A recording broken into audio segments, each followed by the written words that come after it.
Hello dear students, welcome to our class. इसमें आज के लेक्चर में अपन बात करने वाले हैं बेहद इंपॉर्टेंट क्वेश्चंस के बारे में, जो कि आपका एक्सरसाइज 5.3 से रिलेटेड है। ठीक है, ये क्वेश्चन आपका क्वेश्चन नंबर 18, 19, 20 होने वाला है। इससे पिछले लेक्चर में हम लोगों ने क्वेश्चन 70 डिस्कशन कर लिया था। ठीक है, तो आप क्वेश्चन नंबर 18, 19, 20 तीनों क्वेश्चन बहुत ही अच्छे से देखिएगा, क्योंकि तीन ही क्वेश्चन बहुत ही इंपॉर्टेंट क्वेश्चन हैं। ओके, ये एग्जाम में आने के चांसेस भी हैं इनके, इस पर्पज़ से आप इस क्वेश्चन को अच्छे से देखिएगा। ओके, स्किप तो ज़रूर मत करिएगा, ठीक है ना। ध्यान से समझने की कोशिश करिएगा जो मैं आपको समझाना चाहता हूँ। ठीक है, जैसे इस क्वेश्चन में बोला गया है क्वेश्चन 18 में, पहले तो मैं समझाने से पहले क्वेश्चन आपको एक बात बता दूं कि आप अपनी एनसीईआरटी बुक अपने पास ज़रूर रख लें, क्योंकि मैं क्वेश्चन रीड करूँगा, आपको सुनना होगा, समझना होगा। बुक रहेगा आपके पास तो आप अच्छे से समझ सकते हैं कि मैं क्या बोल रहा हूँ, क्या पढ़ रहा हूँ। ठीक है, तो आप इसे क्वेश्चन भी और अच्छे से समझ पाएंगे। ठीक है, देखिए क्वेश्चन रीड कराओ, ध्यान से सुनिएगा। क्वेश्चन नंबर 18 है आपका, a spiral is made up of successive semi circles. क्या बोला गया? एक स्पायरल है जो मेड कर रहा है, मतलब एक स्पायरल हम बना रहे हैं विद सक्सेसिव सेमी सर्कल्स। कैसे? देखिए, मान लीजिए मैं एक स्पायरल बना रहा हूँ, इस स्पायरल में क्या है? Successive semi circle. कैसे? देखिए, मैं ऐसे स्टार्ट कर रहा हूँ, मान लीजिए ये सेंटर है उस सेमी सर्किल का, मैंने ऐसे स्टार्ट किया, ये ऐसे गया, फिर ऐसे गया, ठीक है, ऐसे ऐसे करके ये, और इसमें कितने सेमी सर्कल्स बनना है? 13 सेमी सर्कल्स बोला, ऐसा क्वेश्चन में बोला गया है। ठीक है, अब देखिए हम अकॉर्डिंग टू क्वेश्चन चलेंगे, ज़्यादा दिमाग अभी हम आगे नहीं लगाएंगे। ठीक है, ये रहा आपका, आगे तक ऐसे ऐसे जाएगा। ठीक, अब क्वेश्चन आगे देखिए क्या बोला गया है। क्वेश्चन आगे ये बोला गया है, a spiral is made of successive semi circles. हम एक स्पायरल देखिए बना रहे हैं, वो भी एक सक्सेसिव सेमी सर्कल्स का एक स्पायरल बना रहे हैं। फिर आगे क्या बोला गया है? With centres alternately at A and B starting with centre at A. बोला गया कि इसके जो सेंटर है, सेमी सर्किल के जो सेंटर है वो अल्टरनेट में है। क्या है? अल्टरनेट में। कैसे अल्टरनेट? समझिएगा इस बात को। जैसे अगर मैं पहले सेमी सर्किल की बात करूँ तो पहला सेमी सर्किल आपका ये होगा कि नहीं होगा? समझ पा रहे हो आप? देखिए, पहला सेमी सर्किल कौन सा आपका? ये सेमी सर्किल होगा पहला आपका, इसका सेंटर कौन सा है? ए। ठीक है, ये हो गया। अब दूसरा जो सेमी सर्किल है, ये सक्सेसिव सेमी सर्किल है, मतलब पहले ये हुआ, अब ये दूसरा सेमी सर्किल है। जो ये दूसरा सेमी सर्किल है, इसका जो सेंटर होगा, इसका सेंटर कहाँ पे होगा? यहाँ पे। इसको थोड़ा आप समझ नहीं पा रहे हो, क्योंकि ये होगा यहीं पे। डायग्राम थोड़ा सा आपको गलत बन गया। अगर मैं इसको और बड़ा बनाना चाहूँ तो ये कुछ इस तरीके से बनेगा। रुकिए, फिर से बना के दिखाता हूँ आपको, जिससे आपको लगे कि हाँ, ये सर्किल के यहीं पर सेंटर आएगा। ठीक है ना, देखिएगा, जैसे कि ये है और ये जा करके कुछ इस तरीके से जाएगा, ये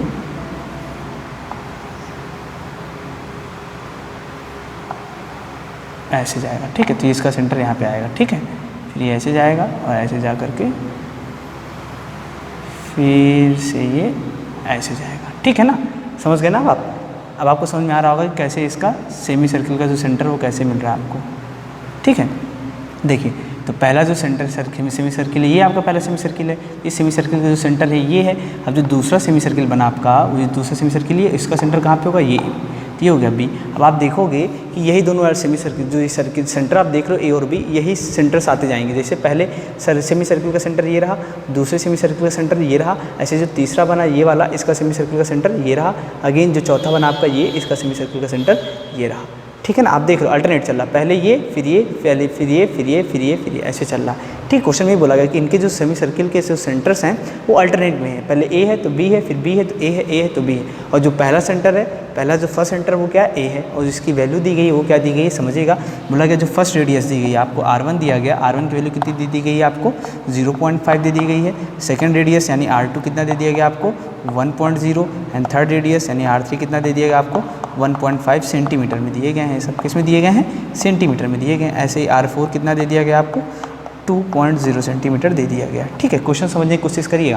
क्वेश्चन पहले बोला कि स्पायरल है, उस स्पायरल में कितने सक्सेसिव सेमी सर्कल से मिलकर बना हुआ है। तो जो सक्सेसिव सेमी सर्कल्स हैं, उनके जो सेंटर्स हैं वो कैसे? अल्टरनेट सेंटर्स हैं, ए और बी। ए है फर्स्ट सेंटर, सेकंड है बी आपका, ऐसे थर्ड फिर ए, फोर्थ बी, ऐसे सेंटर्स आपको दिए गए हैं। उन सेंटर की वैल्यूज हमें क्या? उन सेंटर का जो रेडियस दिया गया है सेमी सर्कल क्या दिया गया है? R1 = 0.5 centimetre. इट मीन्स ये डिस्टेंस आपकी, ये बोल दीजिए, ये भी आपका रेडियस है, ये भी रेडियस है, तो क्या होगा? 0.5 सेंटीमीटर। R2 का मतलब 1.0 सेंटीमीटर। इसका मतलब क्या है? ये डिस्टेंस आपकी ये ले ले, चाहे ये ले ले, चाहे ये ले ले। ठीक है, ऐसे ही R3, ऐसे ही R4। ठीक है ना, ये रेडियस हो गए किसके? सेमी सर्किल के रेडियस हो गए। फिर क्वेश्चन में आगे क्या बोला गया है? As shown in figure, what is the total length of such a spiral?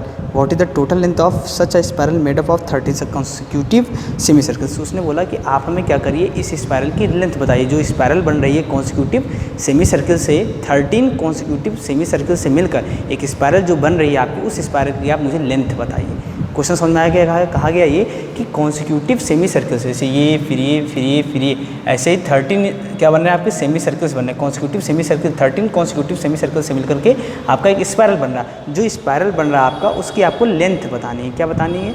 Length बतानी है। तो हम कैसे बताएंगे, समझिएगा इस बात को। हम बोलेंगे ये कि हम लेट कर लेते हैं, क्या लेट कर लेते हैं कि जो स्पायरल है, स्पायरल की लेंथ, ठीक है, वो क्या है, L1 हो गई। यानी जो पहला सेमी सर्कल है, उस पहला सेमी सर्कल जैसे मान लीजिए ये है, इसकी लेंथ कितनी हो गई, ये मान लेते हैं L1 है।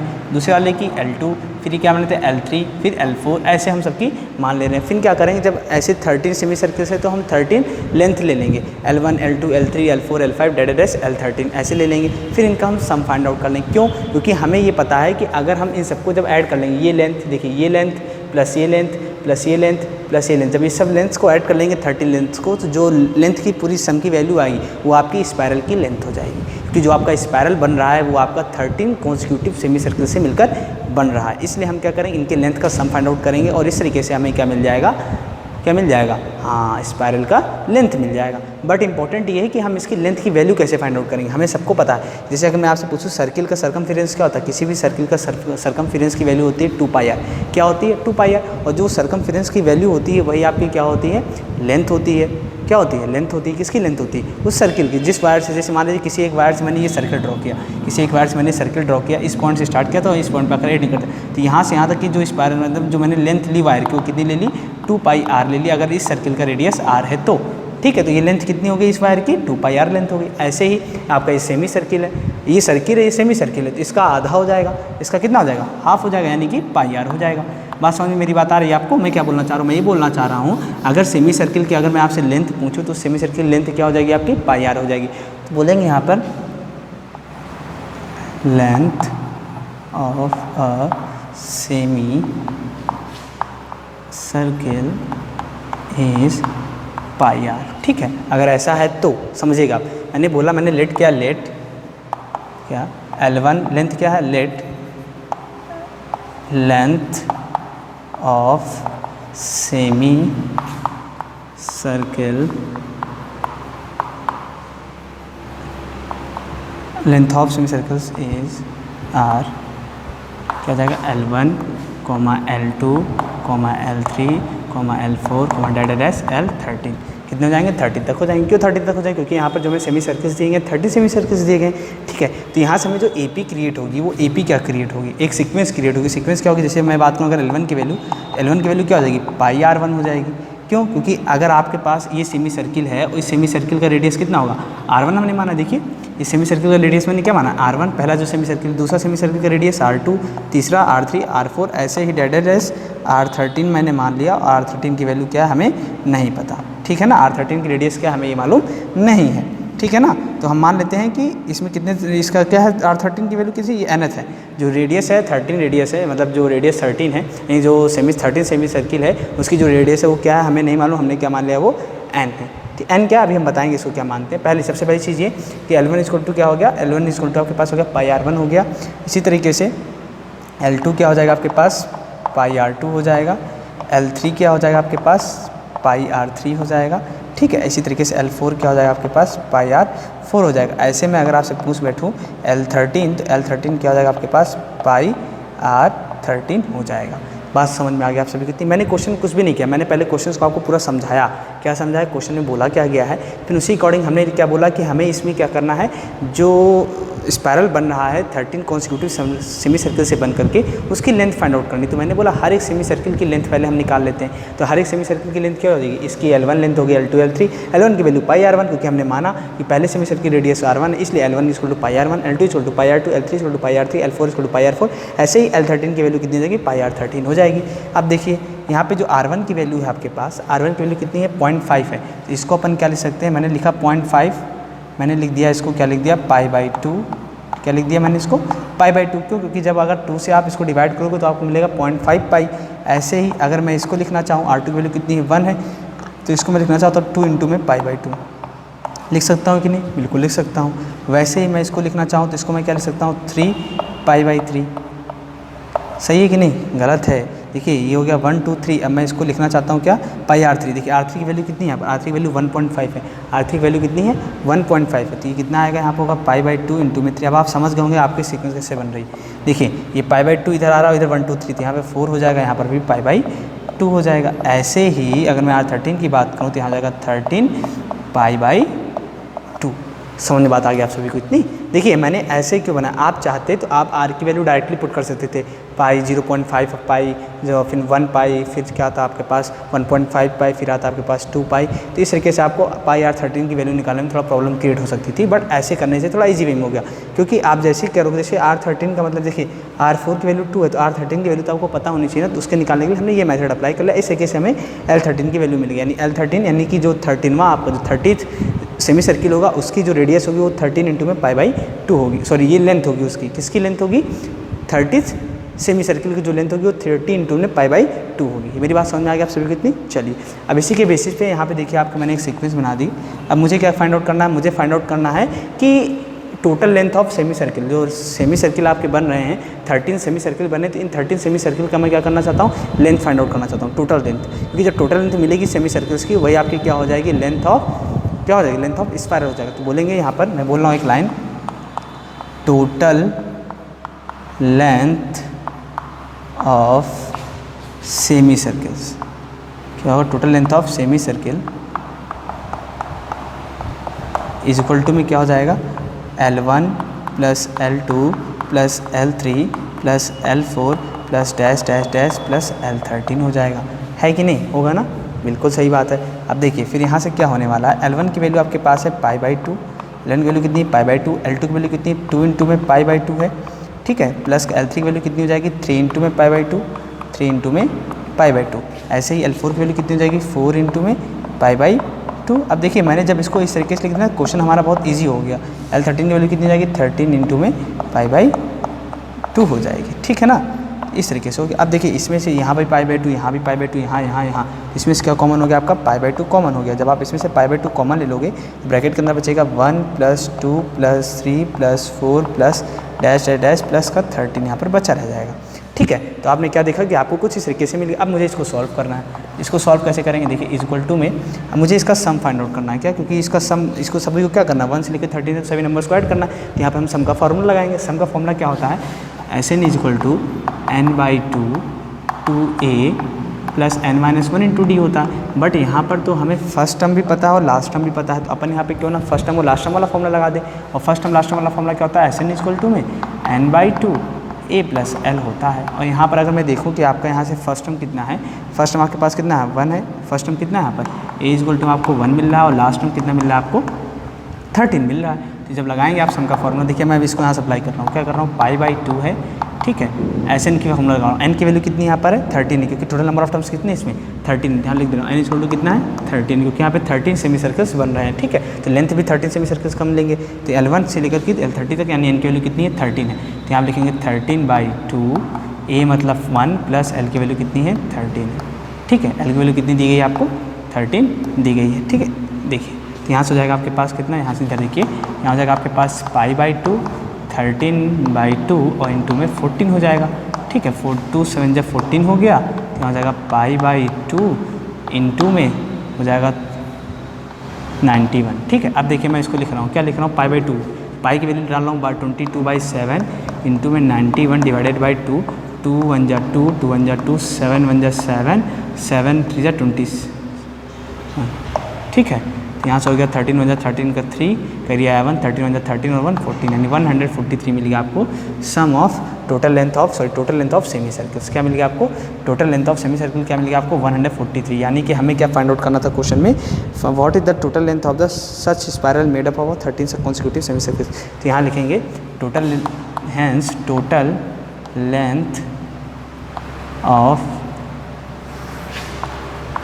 स्पायरल इज 143 सेंटीमीटर, ठीक है, यही तो हमें बताना था। ठीक है, अब देखो यहाँ पे आर की जो वैल्यू थी सेंटीमीटर में, हमारे पास रेडियस किस में दिया था सेंटीमीटर में, तो लेंथ भी हमारे पास सेंटीमीटर में आएगी। क्वेश्चन समझ में आ गया आप सभी को। देखिए क्वेश्चन को करने से इंपॉर्टेंट है क्वेश्चन को अच्छे से समझना। जब आप क्वेश्चन को अच्छे से समझ जाते हो तो क्वेश्चन आप इजी वे में सॉल्व कर सकते हो। देखिए जब तक कि आप उसको पूरा अच्छे अपने तरीके से अपनी लैंग्वेज में समझेंगे नहीं ना, उसको अपनी लैंग्वेज में रिलेट करके नहीं चलेंगे ना, तब तक आप क्वेश्चन अच्छे से सॉल्व नहीं कर पाएंगे। ठीक है, क्वेश्चन में करना कुछ भी नहीं था, आप क्वेश्चन को पूरा समझ गए। अब आपको क्वेश्चन को अपने अकॉर्डिंग बनाना था। कैसे मैंने बनाया, देखिए मैंने बोला कि यहाँ पे आपके पास 13 सेमी सर्किल से बन करके एक स्पायरल बन रहा है, उस स्पायरल की आपको लेंथ फाइंड आउट करनी। इट मीन्स हम यहाँ क्या कर सकते हैं, 13 सेमी जो सेमी सर्किल बन रहे 13, उन 13 सेमी सर्किल्स का मैंने क्या कर लिया, लेंथ मान ली। पहले सेमी सर्किल की लेंथ L1, दूसरे सेमी सर्किल की लेंथ L2, इसी तरीके से 13 सेमी सर्किल्स की मैंने 30 लेंथ मान ली। तो ये होगी आपके पास। और ये मुझे मान लिया कि उनका जो रेडियस है सेमी सर्किल्स का R1, R2, R3, इनकी वैल्यू हमें दी गई थी। इसके हेल्प से मैंने बताया कि अगर आपके पास एक सर्किल है, उस सर्किल के सर्कमफेरेंस की जो लेंथ होती है वो 2πr होती है। उसी तरीके से सेमी सर्किल की लेंथ कितनी हो जाएगी, πr हो जाएगी।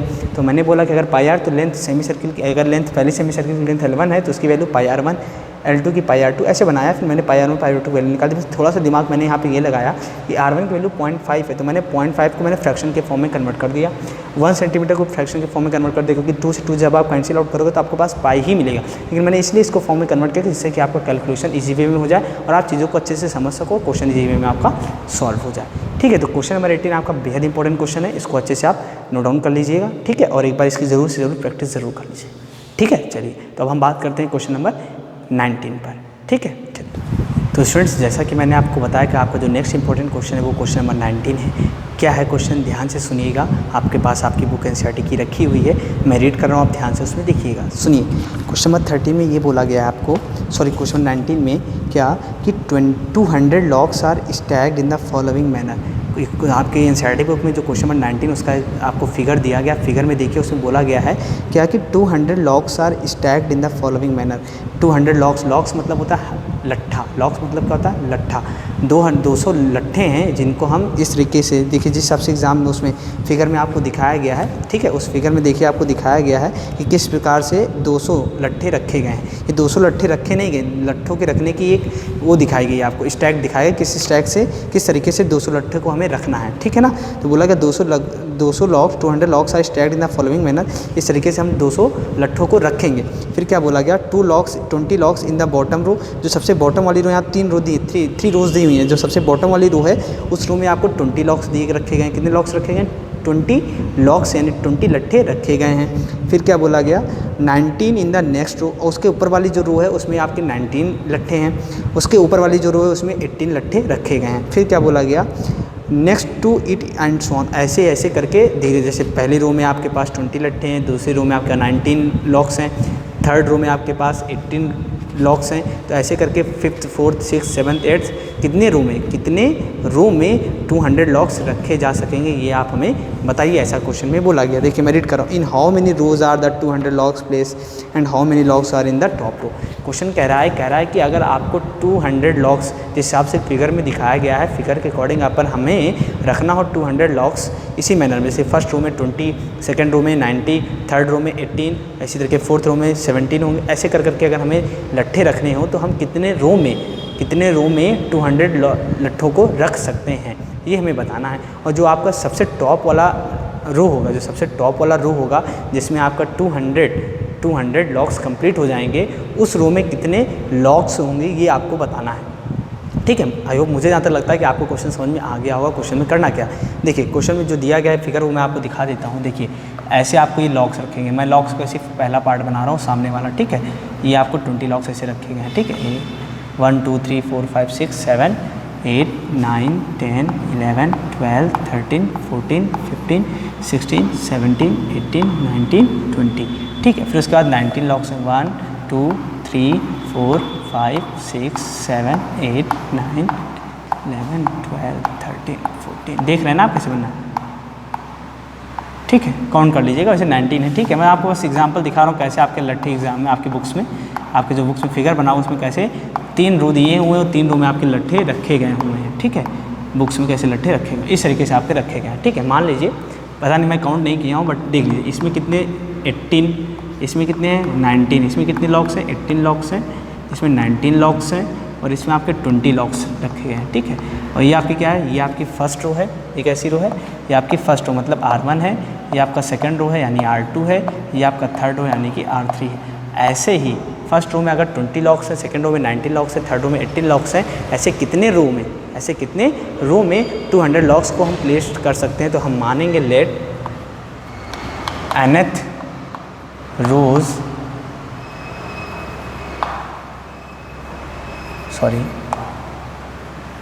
nth रो, यानी nth रो में हम 200 लॉक्स को प्लेस कर सकते हैं। ठीक है, मैंने क्या मान लिया, मुझे नहीं पता कि हम 200 लॉक्स को कितने रोज़ में प्लेस कर सकते हैं, तो हम बोलेंगे हम nth रोज़ में 200 लॉक्स को प्लेस्ड कर सकते हैं। ठीक है, क्योंकि हमें तो नंबर ऑफ़ रोज़ पता नहीं, जब हमें पता ही नहीं तो हम उनको क्या मान लेंगे, हम उनको n मान लेंगे, n रोज़, n रोज़ में बोलेंगे, क्या बोलेंगे, n रोज़ में हम 200 लॉक्स को प्लेस्ड कर देंगे। तो कहने का मतलब ये है कि अपन n की वैल्यू फाइंड आउट कर लें, यानी कि नंबर ऑफ़ रो हमें फाइंड आउट करना है तो हमें n की वैल्यू फाइंड आउट करना है। कहने का मतलब मेरे ये है। तो समझिएगा मैं क्वेश्चन करना कैसा आता हूँ। तो मैं ये बोलूँगा कि अगर आपके पास यहाँ पे देखिए एक सीक्वेंस बन रही है, क्या बन रही है, एक AP बन रही है। कैसे देखिए, जो आपकी पहली रो है, पहली रो में 20 लॉक्स हैं, तो उसके सेकेंड नेक्स्ट रो है उसमें आपके 19 लॉक्स हैं, एंड जो थर्ड रो है उसमें आपके 18 लॉक्स हैं। यानी सब में 1 का क्या है, डिफरेंस है, 1 का क्या है, डिफरेंस है, जो कि आपका कॉन्स्टेंट है। मीन्स यहाँ पर आपकी AP क्रिएट हो रही है।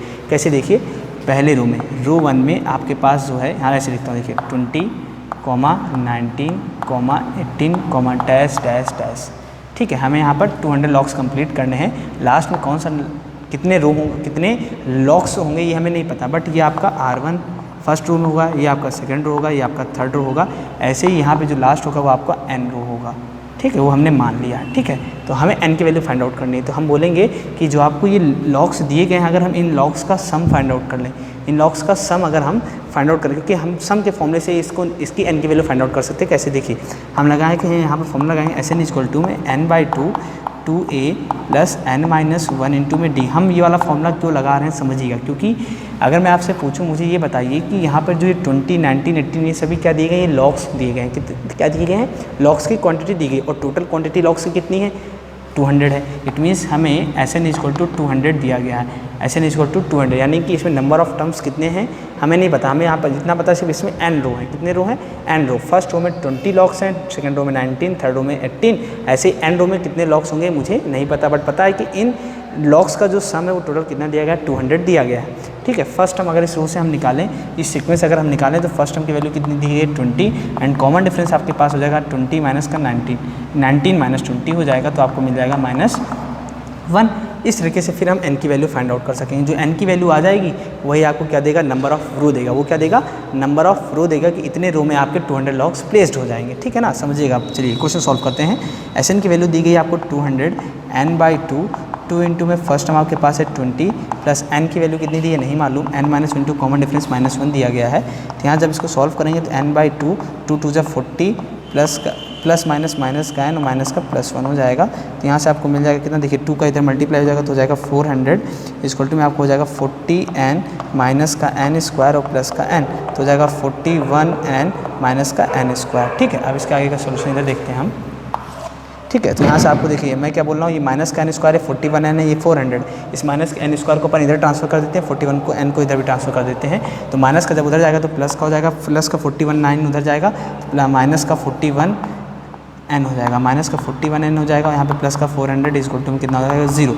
ठीक है, अब इस क्वाड्रेटिक क्वेश्चन को हमें सॉल्व करना है, तो हम क्या करेंगे, इसको बोलेंगे कि 16n प्लस का 25n प्लस का 16n होगा। क्यों, क्योंकि इनका मल्टीप्लिकेशन 400 मिलेगा और इन दोनों का एडिशन आपको 41n मिलेगा। ठीक है, और यहाँ पर हो जाएगा प्लस का 400 = में 0।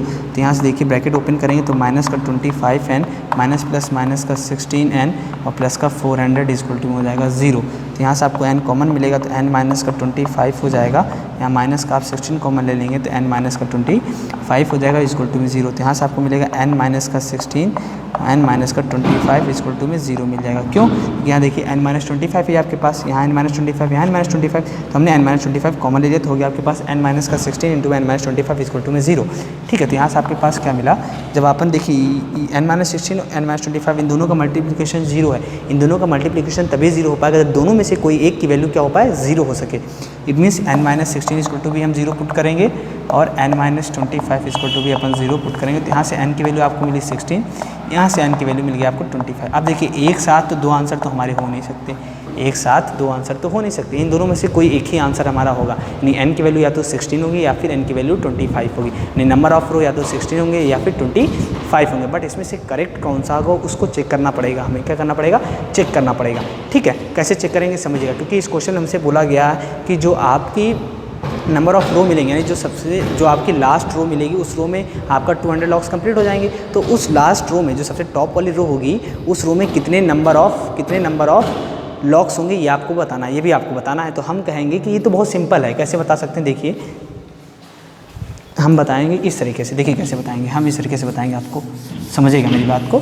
देखिए हम इस तरीके से आपको बताएंगे, क्या हम ही बोलेंगे कि अगर आपके पास n इक्वल टू 25 है तो आप बोलिए कि 25th जो आपका 25th रो होगा, जो आपका 25th रो होगा वो आपका 25th टर्म होगा, जो 25th रो होगा आपका वही 25th टर्म होगा। क्योंकि जाहिर सी बात है कि फर्स्ट टर्म में R1 था, सेकंड टर्म में R2 था, थर्ड टर्म में R3 था। इसी तरीके से 25th रो में 25th टर्म होगा। इट मीन्स जो आपका 25th रो होगा, जो आपका 25th रो होगा, जो 25th रो होगा ये इक्वल होगा 25th टर्म के, किसके, 25th टर्म के इक्वल होगा, है कि नहीं। तो 25th टर्म को रो कौन सा होगा आपके पास, यानी कि 25 इक्वल टू में आपके पास होगा a प्लस 24d, ठीक है ना, a प्लस 24d हो जाएगा। तो यहाँ 25 इक्वल टू में a की वैल्यू 20 प्लस का 24 इंटू में कॉमन डिफरेंस -1, तो यहाँ हो जाएगा 20 माइनस का 24 इक्वल टू में मिलेगा आपको माइनस का 4।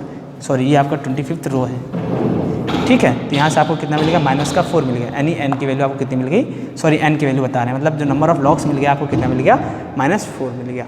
ठीक है, नंबर ऑफ लॉक्स कितना मिल गया आपको, -4 मिल गया। यानी 25th रो में जो नंबर ऑफ लॉक्स होंगे -4 होंगे। क्या लॉक्स की नंबर, जो लॉक्स की क्वांटिटी वो नेगेटिव में हो सकती है, लॉक्स की क्वांटिटी कभी भी नेगेटिव में नहीं हो सकती है। इट मीन्स हमारा जो n की वैल्यू 25 है इसको अपन नेग्लेक्ट कर देंगे, ठीक है। फिर n इक्वल टू 16 लेते हैं। जब अपन n इक्वल टू 16 लेंगे तो यहाँ से हम क्या बोलेंगे, n इक्वल टू आपके पास, देखिए कहने का मतलब ये है कि यहाँ से अब आपको n इक्वल टू 16 का मतलब क्या है, n इक्वल टू 16 का मतलब है कि हमें 16th रो में 16th टर्म के बराबर होगा, तो यानी कि a प्लस 15d के बराबर होगा। तो यहाँ से फर्स्ट टर्म कितना आपके पास है 20 प्लस का 15, कॉमन डिफरेंस कितना है -1 है, तो 20 माइनस का 15 इक्वल टू में 5।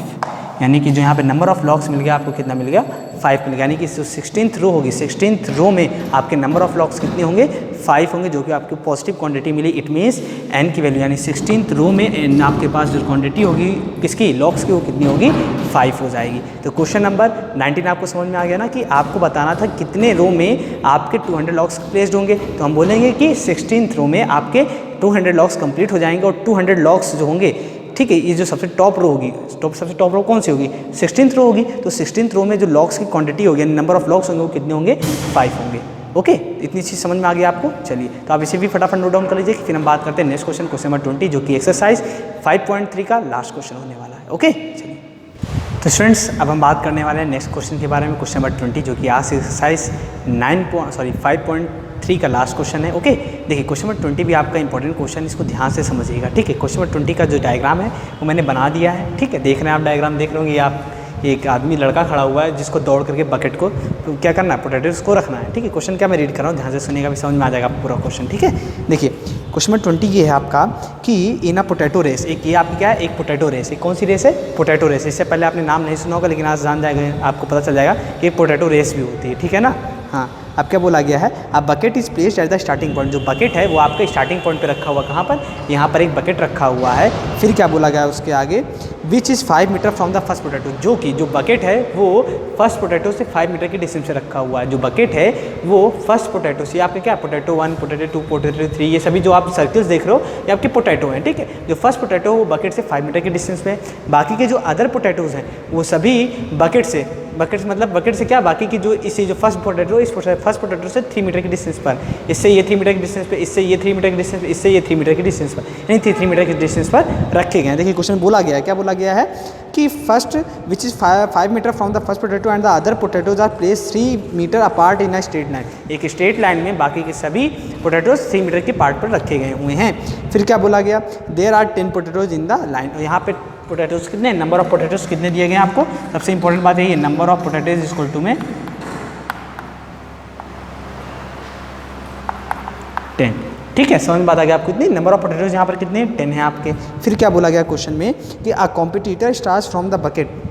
जो कॉम्पिटिटर है वो क्या करता है, स्टार्ट कहाँ से करता है, रनिंग रेस कहाँ से स्टार्ट करता है, अपनी बकेट से। रेस अपनी कहाँ से स्टार्ट करता है, बकेट से। जब वो अपनी रेस स्टार्ट करता है और स्टार्ट करने के बाद वो कहाँ पे आता है, इस फर्स्ट पोटैटो के पास आता है और इसको उठाता है और बकेट में डालता है। फिर यहाँ पे बोला गया, आगे क्या बोला गया समझिएगा। पहले क्वेश्चन पूरा रीड करते तब मैं आपको क्वेश्चन एक्सप्लेन करता हूँ। A competitor starts from the bucket, pick up the nearest potato, pick up the nearest potato, runs back with it, drops it in the bucket, runs back to pick up the next potato, runs to the bucket to drop it in, and she continues in the same way until all the potatoes are in the bucket. What is the total distance the competitor has to run? तो question हमें ये बताना है कि competitor ने total run कितना किया, उसने टोटल कितनी रनिंग की हमें ये बतानी है, यानी उसने टोटल रन डिस्टेंस कितनी कवर की वो हमें बतानी है। ठीक है, तो कैसे बताएंगे समझिएगा, क्वेश्चन समझिएगा। क्वेश्चन में बोला गया कि जो कॉम्पिटिटर है वो स्टार्ट कहाँ से करते हैं अपनी रेस, इस बकेट से स्टार्ट करता है और जो उसकी नियरेस्ट पोटैटो उसको उठाता है। तो नियरेस्ट पोटैटो कौन है, ये है। यहाँ जब वो यहाँ से यहाँ तक गया तो 5 मीटर की डिस्टेंस चला, कितनी डिस्टेंस चला 5 मीटर की। फिर इस पोटैटो को उठाया, उठा करके ला करके इस बकेट में डाला तो उसकी कितने डिस्टेंस चल गया, वो 10 मीटर की डिस्टेंस चल दिया, है कि नहीं। मेरी बात समझिएगा, मैंने क्या बोला कि जो कॉम्पिटिटर वो यहाँ से दौड़ना स्टार्ट करता है, यहाँ पहुँचता है और पहुँच के फिर इस पोटैटो को उठाता है, यहाँ पर डालता है। तो पहले यहाँ से यहाँ गया 5 मीटर, फिर यहाँ से यहाँ आया 5 मीटर, तो टोटल डिस्टेंस कितना ट्रेवल किया उसने 10 मीटर। एक पोटैटो को, जो नियरेस्ट पोटैटो था उसको उठाने में उसने 10 मीटर की डिस्टेंस कवर की। फिर जब उसने इसको उठा लिया तो अब इसकी बारी है। तो फिर जब ये यहाँ से जब फिर से पोटैटो जो यहाँ पे कॉम्पिटिटर यहाँ खड़ा है, यहाँ से फिर से दौड़ेगा तो 5 मीटर ये चला, 3 ये चला, तो कितनी डिस्टेंस चला 8 मीटर की डिस्टेंस चला। कितनी डिस्टेंस चला 8 मीटर की डिस्टेंस चला। और जैसे ही उसने इस पोटैटो को उठाया, उठा करके फिर वो वापस यहाँ पर आया तो उसने कितनी डिस्टेंस चल दी, 8 इंटू में 2 मीटर की डिस्टेंस चल दी, है कि नहीं। यानी पहले में पोटैटो को उठाने में उसने टोटल कितनी डिस्टेंस चली 10 मीटर की। फिर दूसरे पोटैटो को उठाने में उसने कितनी मीटर की डिस्टेंस चली 8 इंटू में 2 यानी कि 16 मीटर की डिस्टेंस चली। इसी तरीके से तीसरे पोटैटो को उठाने में कितनी डिस्टेंस चलेगा 5 + 3 यानी कि 5 और 3 8 और 3 11 यानी 11 इंटू में फिर वो जितना आया है उतनी डिस्टेंस फिर चलेगा तो इंटू में 2 हो जाएगा, 11 2 22। इट मीन्स ये दूसरी डिस्टेंस जो थर्ड पोटैटो को उठाने में उसने 22 डिस्टेंस कवर की। ऐसे ही 4th 5th 6th 7th 8th 9th 10th और 10 पोटैटो को उठाने में टोटल कितनी डिस्टेंस कवर करेगा ये हमें बताना है। ठीक है, तो मैं यहाँ पे आपको कोई लैंग्वेज नहीं लिखना, आप लैंग्वेज लिख लीजिए। क्या लिखिएगा, first potato distance covered by the competitor to pick up the first potato equal to में 10 मीटर लिखेंगे। यहाँ पे डिस्टेंस ऐसे मैं लिख रहा हूँ, एक लिख के बता दे रहा हूँ, बाकी आप लिखिएगा distance covered by the competitor, एक कॉम्पिटिटर लिखा हुआ है, ठीक है ना, शॉर्ट में, to pick up the first potato equal to में 10 मीटर। ऐसे ही क्या बोलेंगे, distance covered by the competitor pick up the second potato.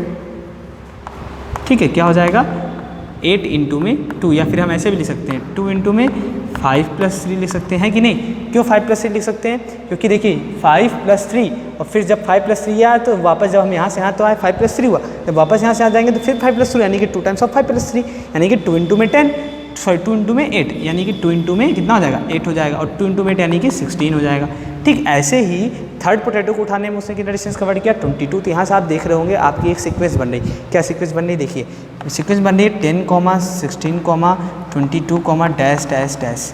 कितने टर्म्स की सीक्वेंस बन रही है आपकी 10 टर्म्स की सीक्वेंस बन रही है। कितने टर्म्स की 10 टर्म्स की सीक्वेंस आपकी क्रिएट हो रही है। अब हम ये चेक करते हैं कि इसका जो फर्स्ट टर्म वो कितना आपके पास है 10 है। कॉमन डिफरेंस चेक कर लेते हैं, अगर कॉमन डिफरेंस इसका कांस्टेंट मिला इट मीन्स ये आपका एपी होगा।